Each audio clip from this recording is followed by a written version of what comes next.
Queche Pohogadatno, Kargan Repeshnen et Monteoto Jabano, secteur éducation de Wahat Maliotanam de Notwegen. Necha Ushkatan Nangamest Pohogadotangen Kobanish, Katabwedgoten, Tjidjoten, Tassedo, ne Kaishpeshen, ne Todmak, ne Tasson, Ishpeshna Tjabegen, ne Kashkut Madjojab, Ishpesh Tjabegen Doa, Tabwed Mobenun, Jen Kobania, des secteurs éducation, Tjidji, Tassedo, ne Miam, Kestonanane, les mesures Kashtaak, ne secteur. Le comité de mesures d'urgence de Nashkamotanin, Jen Kobania. Je veux vous remercier, les employés du secteur éducation, d'avoir accepté de nous supporter dans les différentes initiatives qui ont été mises en place par le comité des mesures d'urgence à ITOM. Merci, merci spécial pour tous les employés du secteur éducation. Hier, dans l'allocution du chef, il faisait l'annonce que les écoles allaient demeurer fermées jusqu'à la présente année scolaire. C'est sûr que nous avons été à l'écoute, une écoute attentive là, des mesures, des décisions qui ont été prises par le gouvernement provincial en début de semaine. Nous avons, avec le comité de gestion au secteur d'éducation, nous avons monté un plan de reprise ou non des activités, mais on a quand même pris en considération plusieurs facteurs pour faire une recommandation auprès du comité des mesures d'urgence sur les opérations et les activités du secteur éducation. C'est sûr qu'on a tenu compte également, comme vous savez, on avait mis en ligne jeudi dernier un sondage pour nos parents, pour aller prendre le pouls de nos parents, pour nous guider dans les décisions qu'on devait prendre. À 82% des répondants au niveau de nos familles ont manifesté leur désir que les écoles demeurent fermées pour la présente année scolaire. Nous avions déjà à ce moment-là certains scénarios sur papier qu'on avait commencé à travailler. Et dans un des scénarios, on avait présenté aux parents la possibilité de réouvrir les écoles au mois d'août pour aller faire une boucle un peu sur la présente année scolaire, soit auprès des jeunes qui présentent des difficultés, certaines difficultés d'apprentissage, ou soit simplement avec des jeunes qui auraient besoin d'un renforcement supplémentaire dans les matières qui ont été enseignées durant l'année. Dans le sondage, les parents, à 64%, se sont montrés favorables à un retour à l'école au mois d'août. Donc, nous avons présenté hier au comité des mesures d'urgence notre plan au secteur éducation. Le plan consiste à une fermeture des établissements scolaires pour la présente année scolaire. Par contre, les activités se poursuivent. Comme vous le savez, depuis le 13 mars, nous avons travaillé un site web, le site web éducation. Quand vous allez au www.itom.qc.ca, vous avez une section éducation. Dans ce site web-là, nous avons mis des activités éducatives pour toutes les matières. Les enseignants de langue ont aussi produit des capsules. Au niveau de nos différents spécialistes aussi, il y a eu des capsules de notre neuropsychologue, la psychologue, l'orthophoniste également ont produit des capsules. On a des capsules aussi Eno et Tone sur le site web.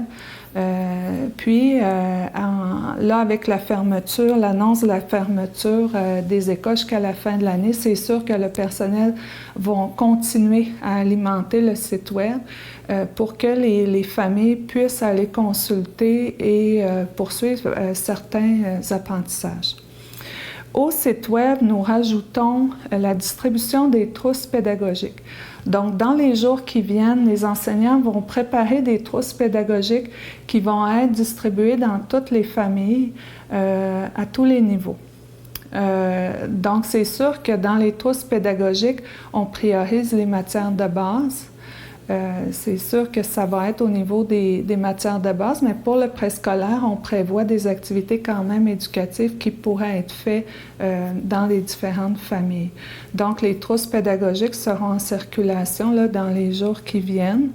Même si à la fermeture des établissements, c'est sûr que les parents qui voudraient venir récupérer des effets personnels à leur enfant, les enseignants titulaires vont communiquer avec les familles, comme ils le font depuis le début de la crise.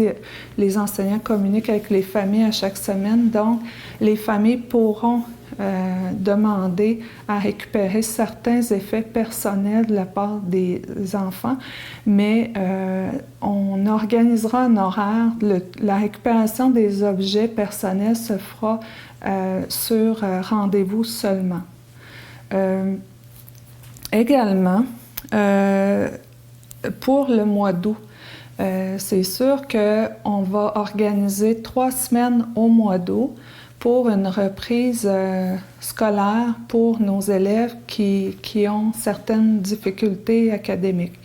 Également, c'est sûr que nous allons également inviter les élèves dont les parents voudraient que les élèves, même s'ils n'ont pas particulièrement de difficultés académiques, ils auront aussi la possibilité, les élèves, de participer à ces 3 semaines de renforcement, encadrement, reprise graduelle là, des activités pédagogiques.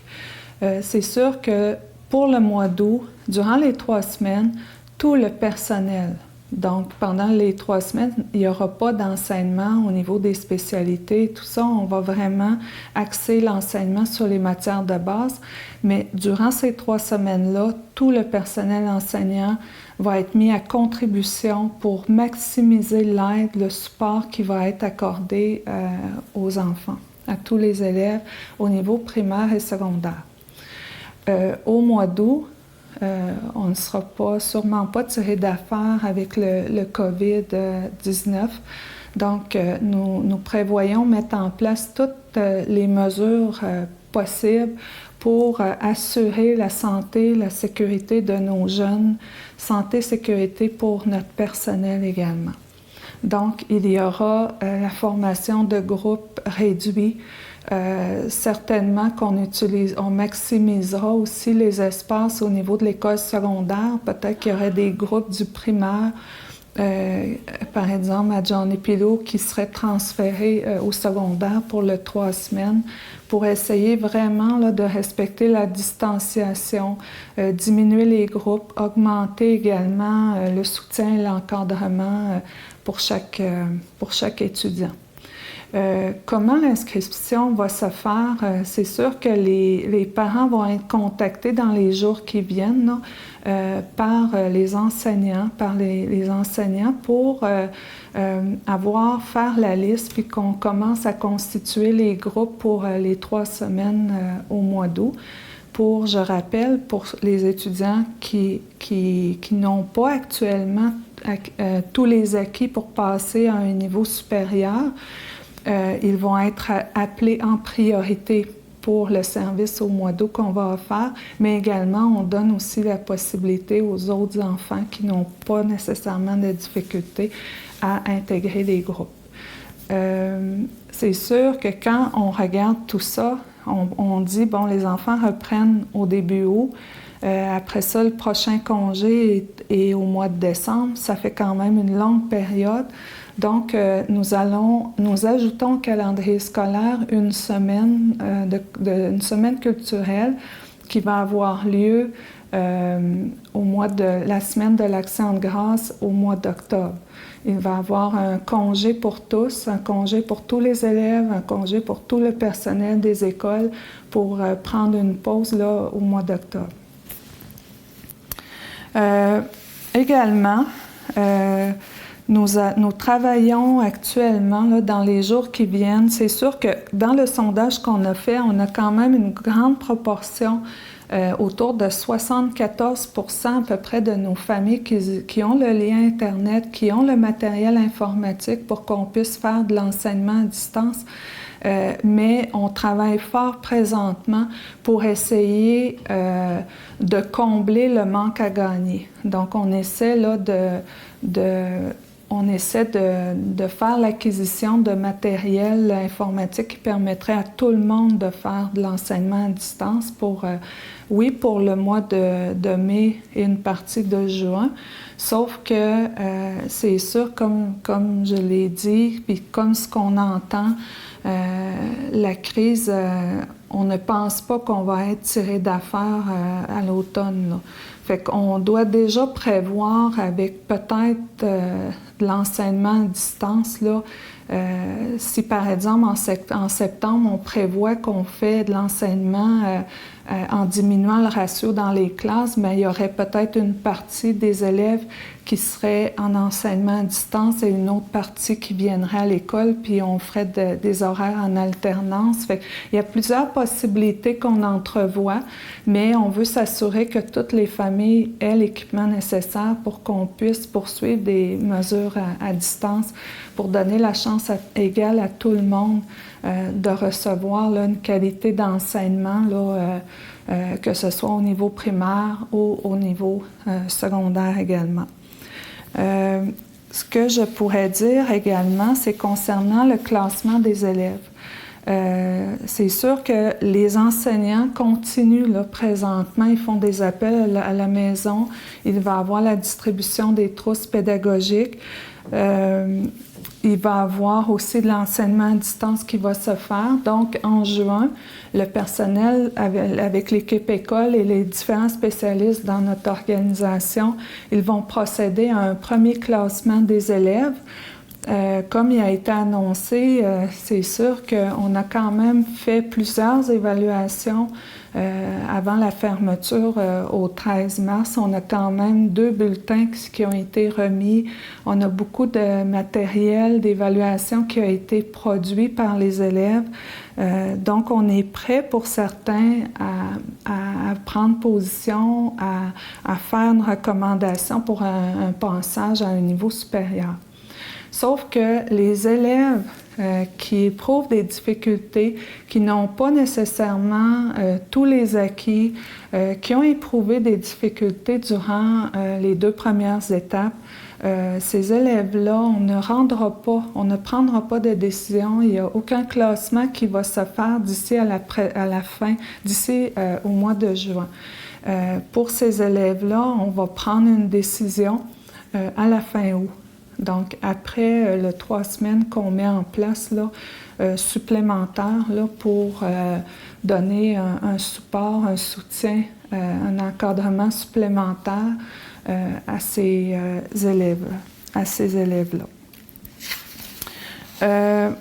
Nous, le comité de gestion, nous sommes quand même 5 directions. 6 directions au secteur éducation, on se réunit régulièrement, donc on a déjà débuté depuis les semaines qui viennent de passer, surtout depuis le résultat de toutes les inscriptions des élèves. On a commencé à travailler les organisations scolaires pour savoir combien de groupes on va avoir l'an prochain, combien d'enseignants on a besoin. On se rend compte par contre qu'il y a certains parents qui n'ont pas encore fait la demande d'inscription. Donc, dans les jours qui viennent, nous allons mettre en ligne sur le site web d'ITUM, d'ici au début de la semaine prochaine, un formulaire interactif où que les parents qui n'ont pas fait encore l'inscription de leur enfant vont pouvoir le faire sur le site éducation, le site web Inotwagan. Donc, également, actuellement, nous travaillons en collaboration avec le service des loisirs de Ouahat-Maliotenam à la mise en place d'un service de garde pour les enfants des employés d'ITUM. Donc, il y aura certainement là, on a déjà au secteur éducation des ressources qui travaillent au niveau des services de garde. Donc, on fera un appel à ce personnel-là en priorité pour venir poursuivre leur travail, mais avec peut-être une autre clientèle, d'autres enfants, des enfants de parents là, qui seront rappelés au travail dans les jours qui viennent par Inutowaghan. Donc, c'est un service qu'on est en préparation, on est en train de le mettre en place. Puis quand il sera bien monté, bien, on fera une information sur le site web à ce sujet-là. Et il y aura les formulaires d'inscription aussi qui seront disponibles sur le site. Comme il a été annoncé, les écoles provinciales au primaire reprennent le 11 mai. Nous avons dans notre communauté quand même plusieurs enfants qui fréquentent les écoles provinciales au niveau primaire. Au niveau secondaire, ça ne cause pas problème vu que les écoles demeurent fermées, mais au niveau du primaire, il va y avoir une reprise et les parents devront prendre une décision s'ils retournent leur enfant dans les écoles à partir du 11 mai ou si les enfants demeurent à la maison. Donc, dans les jours qui viennent, le personnel au secteur éducation va communiquer avec les parents dont les enfants sont inscrits au provincial pour qu'on puisse avoir le nombre d'enfants qui vont reprendre les cours afin qu'on puisse déterminer nos besoins en transport scolaire. Donc, on est aussi en préparation de ce transport-là. C'est sûr qu'on a une préoccupation face au transport dans le sens où on va tenter d'organiser un service de transport sécuritaire pour les enfants en respectant mais en respectant la distanciation sociale à l'intérieur des autobus, peut-être en ajoutant des ressources du secteur là, qui pourront voir à la sécurité des jeunes et peut-être que on va avoir besoin plus de véhicules également pour limiter le nombre d'enfants par autobus lors des transports. Donc, c'est des choses qu'on est en train de travailler au secteur éducation pour donner le service aux familles. Également, ce que je voudrais terminer, c'est que c'est sûr que le plan du secteur éducation, en date d'aujourd'hui, c'est ce qu'on a mis sur la table. L'évolution, on doit suivre l'évolution de la situation. Il y a actuellement une tentative de déconfinement qui se fait au niveau de la province, les régions, au niveau de la communauté aussi, qui va sûrement faire des annonces dans les jours qui viennent sur certaines mesures. Cette mesure de déconfinement-là pourrait apporter des problématiques, ça pourrait aussi bien aller. Donc, nous, au secteur éducation, c'est sûr que le plan qu'on présente aujourd'hui est en fonction de la lecture qu'on a aujourd'hui. Ça se peut que la situation pendant l'été change, qui va nous amener à apporter des modifications au plan qu'on présente aujourd'hui. Donc, on suit la situation de très près. On tente aussi de vous informer, les parents là, et le personnel, à mesure qu'on avance dans la situation. Et on va ajuster également notre plan en fonction de l'évolution de la situation.